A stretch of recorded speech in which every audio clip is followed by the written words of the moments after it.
നമസ്കാരം. എല്ലാവർക്കും പുതിയ വീഡിയോയിലേക്ക് വീണ്ടും ഒരിക്കൽ കൂടി സ്വാഗതം. ഇവിടെ തദ്ദേശ സ്വയംഭരണ സ്ഥാപനങ്ങളിലേക്കുള്ള തെരഞ്ഞെടുപ്പ്, അതിൻ്റെ വാർഡുകളുടെ സംവരണം ക്രമീകരിച്ചുള്ള നറുക്കെടുപ്പിൻ്റെ തീയതി തീരുമാനിച്ചു കഴിഞ്ഞു. അത് സംബന്ധിച്ചുള്ള പ്രഖ്യാപനവും വന്നു. ഇനി നറുക്കെടുപ്പാണ് നമ്മുടെ മുന്നിലുള്ളത്. അങ്ങനെ തദ്ദേശ സ്വയംഭരണ സ്ഥാപനങ്ങളിലേക്ക് തിരഞ്ഞെടുപ്പ് വരുന്നതിന് ഭാഗമായിട്ട് കേരളത്തിലെ മുന്നണികൾ, രാഷ്ട്രീയ പ്രസ്ഥാനങ്ങളെല്ലാം അതിനു വേണ്ടിയിട്ടുള്ള തയ്യാറെടുപ്പിലാണെന്ന് നമുക്കറിയാം. അങ്ങനെ ഇരിക്കെയാണ് നമ്മൾ കഴിഞ്ഞ ഭാഗത്തിൽ പറഞ്ഞതുപോലെ ശബരിമലയിൽ അയ്യപ്പ സംഗമം നടത്താൻ ഇടതുപക്ഷ ജനാധിപത്യ മുന്നണിയുടെ ഗവൺമെൻറ് തീരുമാനിക്കുകയും അതിൻ്റെ അടിസ്ഥാനത്തിൽ അയ്യപ്പ സംഗമം സർക്കാർ ഉദ്ദേശിച്ച രീതിയിൽ ഫലപ്രദമായി നടത്തി സർക്കാർ ഉദ്ദേശിച്ച രീതിയിലുള്ള കാര്യങ്ങളെല്ലാം സ്വായത്തമാക്കുകയും ചെയ്തു. അതിന് ബദലായി കുറച്ചാളുകൾ ചേർന്ന് അവരുടെ സംഘടനാ സംവിധാനം ഉപയോഗിച്ച് അതിനേക്കാൾ ബൃഹത്തായ രീതിയിൽ ജനങ്ങളെ സംഘടിപ്പിച്ചുകൊണ്ടുള്ള ഒരു അയ്യപ്പ സംഗമവും നടത്തി. രണ്ടാമത് നടത്തിയ സംഗമം അത് വൈകാരികമായിട്ടുള്ള ഒരു ഒത്തുകൂടലായിരുന്നു എന്നുള്ളത് ആ സംഗമവുമായി ബന്ധപ്പെട്ടുള്ള വാർത്തകൾ അല്ലെങ്കിൽ അതിൻ്റെ വീഡിയോകളെല്ലാം പുറത്തു വന്നപ്പോൾ നമ്മൾ ദൃശ്യമാധ്യമങ്ങളിൽ കൂടി കണ്ടതാണ്.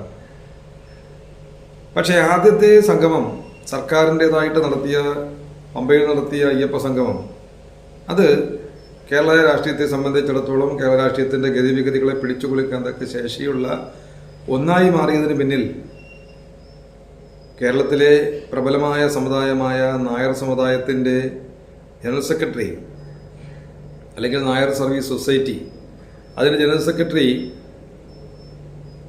ശ്രീ ജി സുകുമാരൻ നായർ,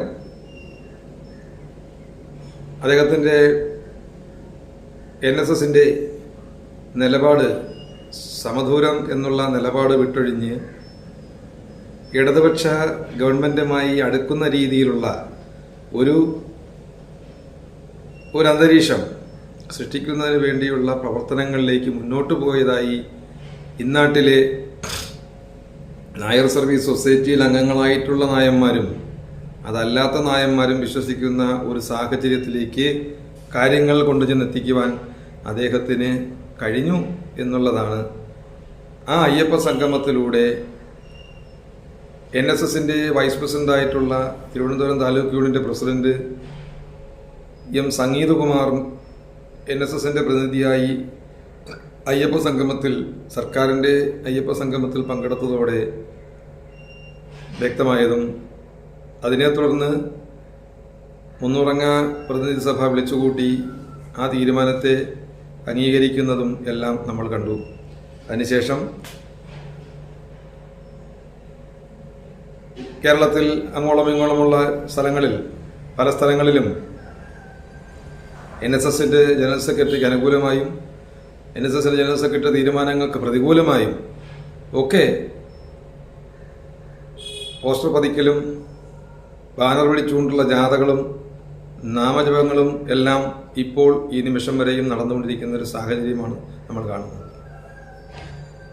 നമ്മൾ വീണ്ടും ചർച്ച ചെയ്യാൻ പോകുന്ന വിഷയം, എന്തുകൊണ്ടാണ് NSSൻ്റെ അല്ലെങ്കിൽ നായർ സർവീസ് സൊസൈറ്റിയുടെ തീരുമാനങ്ങൾ സമൂഹത്തിലെ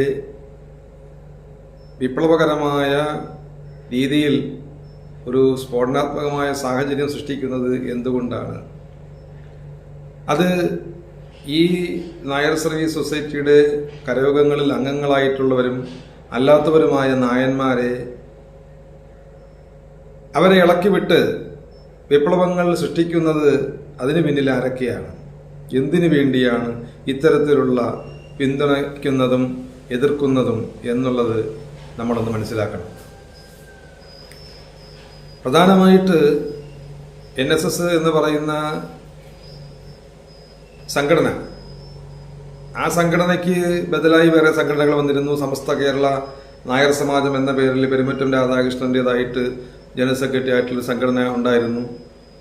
പിന്നെ പലരും NSS നിന്ന് പിരിഞ്ഞു പോയ ആളുകൾ പലരും വിമത സ്വഭാവത്തിൽ ആ സംവിധാനത്തെ കൈയാളാൻ വേണ്ടി ശ്രമിക്കുന്നൊരു കാലഘട്ടം ഉണ്ടായിരുന്നു. പക്ഷേ ഇതെല്ലാം ഒരു പുറം ഇരിക്കുമ്പോഴും NSS എന്ന് പറയുന്നത്, അല്ലെങ്കിൽ നായർ സർവീസ് സൊസൈറ്റിയുടെ കീഴിലുള്ള കരയോഗങ്ങൾ എന്ന് പറയുന്നത്, അത് വളരെ ചിട്ടയായ രീതിയിൽ കാര്യങ്ങൾ സമുദായത്തിൻ്റെ അംഗങ്ങൾക്കിടയിലേക്ക് കൊണ്ടുചെന്നെത്തിക്കാൻ കഴിവുള്ള, പ്രാപ്തിയുള്ള ഓരോ സംഘടനകളായി പ്രവർത്തിക്കുന്നു, ഓരോ യൂണിറ്റുകളായി പ്രവർത്തിക്കുന്നുണ്ട് എന്നത് സത്യം.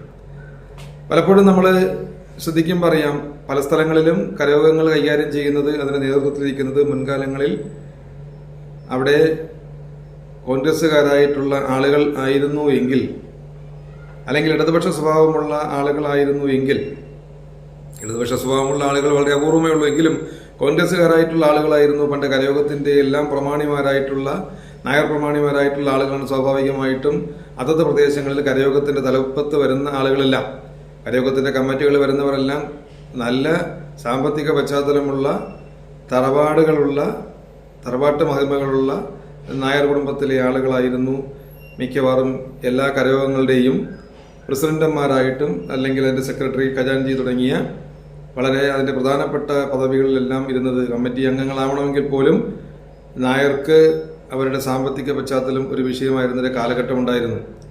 അതിൽ നിന്നും മാറി കഴിഞ്ഞ കുറേ കാലങ്ങളായി കേരളത്തിലെ സാമൂഹിക പശ്ചാത്തലം UDFന്റെ ഗവൺമെന്റിന്റെ കാലഘട്ടത്തിൽ ഉമ്മൻചാണ്ടി മുഖ്യമന്ത്രിയായിരിക്കുമ്പോൾ 5ാം മന്ത്രിസ്ഥാനം എന്നുള്ള ഒരു വിഷയം ഉയർന്നു വരികയും താക്കോൽ സ്ഥാനത്തേക്ക് ഒരു പ്രതിഷ്ഠ ആവശ്യമാണെന്ന് സുകുമാരൻ നായർ പറയുകയും ചെയ്യുന്ന ആ ഒരു സാഹചര്യം ഉണ്ടാകുന്നത് വരെ NSSനെ സംബന്ധിച്ചിടത്തോളം NSSന്റെ നിലപാട് നിഷ്പക്ഷമായ രീതിയിൽ കരയോഗങ്ങൾക്കകത്തും പുറത്തും എല്ലാം കൈകാര്യം ചെയ്തു പോകുന്ന ഒരു സാഹചര്യം ഉണ്ടായിരുന്നുവെങ്കിൽ 5ാം മന്ത്രിസ്ഥാനം നിലവിൽ വന്നതും താക്കോൽ സ്ഥാനത്തിൽ എത്തിപ്പെട്ട ആളിന് പിന്നീട് 2014 തെരഞ്ഞെടുപ്പിൽ മുഖ്യമന്ത്രി സ്ഥാനത്തേക്ക് എത്താൻ കഴിയാതെ പോയതും നായന്മാർക്കിടയിലും നായർ സർവീസ് സൊസൈറ്റിയുടെ അംഗങ്ങൾക്കിടയിലും വളരെയധികം മാനസിക ക്ലേശം ഉണ്ടാക്കിയിട്ടുണ്ട് എന്നുള്ള കാര്യത്തിൽ യാതൊരു സംശയവുമില്ല. അത് 2021 അത് ആവർത്തിച്ചു കഴിഞ്ഞപ്പോഴാണ് 2019 അത് UDFനെ സഹായിച്ച് പാർലമെന്റിലേക്ക് ശബരിമലയിലെ പ്രക്ഷോഭവും അടക്കം നയിച്ച് NSS വോട്ടുകൾ നേടിക്കൊടുത്ത് ആ നേട്ടം UDFനുണ്ടാവുകയും UDF പാർലമെന്റിലേക്ക് 19 MPമാരെ ജയിപ്പിച്ചു കൊണ്ടുപോകുന്ന ഒരു സാഹചര്യം സൃഷ്ടിച്ചു. 2021 നിയമസഭാ തെരഞ്ഞെടുപ്പ് വന്നപ്പോൾ താക്കോൽ സ്ഥാനം കൈകാര്യം ചെയ്തിരുന്ന ആള് മുഖ്യമന്ത്രി സ്ഥാനാർത്ഥിയായി മാറുകയും മുഖ്യമന്ത്രി സ്ഥാനത്തേക്ക് വരാൻ വേണ്ടി പരിശ്രമിക്കുകയും ചെയ്തെങ്കിലും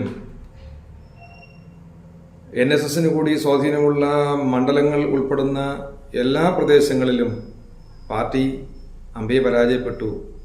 എങ്കിലും കോൺഗ്രസിൽ നിന്നുള്ള MLAമാരുടെ എണ്ണത്തിൽ ബഹുഭൂരിഭാഗവും നായർ സമുദായത്തിൽപ്പെട്ട അംഗങ്ങളാണ് എന്നുള്ളതാണ് കോൺഗ്രസിനെ സംബന്ധിച്ചിടത്തോളം കോൺഗ്രസും നായർ സർവീസ് സൊസൈറ്റിയും നായന്മാരും തമ്മിലുള്ള ബന്ധം. അതായത് പണ്ട് കാലത്ത് NSSന്റെ വോട്ട് ബാങ്ക് എന്ന് പറയുന്നത് അത് കോൺഗ്രസിന്റെ വോട്ട് ബാങ്കായി കണക്കാക്കിയിരുന്ന കാലഘട്ടത്തിൽ 60% നായന്മാരും കോൺഗ്രസിന് വോട്ട് ചെയ്യുന്നൊരു സാഹചര്യം ഉണ്ടായിരുന്നു നാരായണ പണിക്കരുടെ കാലഘട്ടത്തിൽ. അത് പിന്നീട് BJP ശക്തിയാർജിച്ചു വന്നപ്പോൾ ആ ശതമാനം 60 എന്നുള്ളത് 45 ചുരുങ്ങി. ആ 45 ചുരുങ്ങിയപ്പോൾ 55% നായന്മാരുടെ വോട്ട്, അതിൽ 35% വോട്ടുകൾ BJPക്കും 25% നായർ വോട്ടുകൾ ഇടതുപക്ഷ മുന്നണിക്കും പോകുന്ന ഒരു സാഹചര്യം ഉണ്ടായി. അത് കഴിഞ്ഞ കുറേ കാലങ്ങളായി ഈ പാറ്റേണിൽ മാറ്റം വരുന്ന രീതിയിൽ 2019 ആചാരലംഘനവുമായി ബന്ധപ്പെട്ടുള്ള വിഷയങ്ങളും അതിനെ തുടർന്ന് വന്ന 2019 ശേഷം വന്ന പാർലമെന്റ് തെരഞ്ഞെടുപ്പിലെ വിജയവും 2021 UDFന്റെ പരാജയവും വീണ്ടും 2024 പാർലമെന്റ് തെരഞ്ഞെടുപ്പായപ്പോൾ സ്വാഭാവികമായിട്ടും നായർ വോട്ടുകളിൽ വലിയ തോതിലുള്ള ചോർച്ച UDFന്റെ ഭാഗത്തു നിന്ന് ഉണ്ടാവുകയും അത്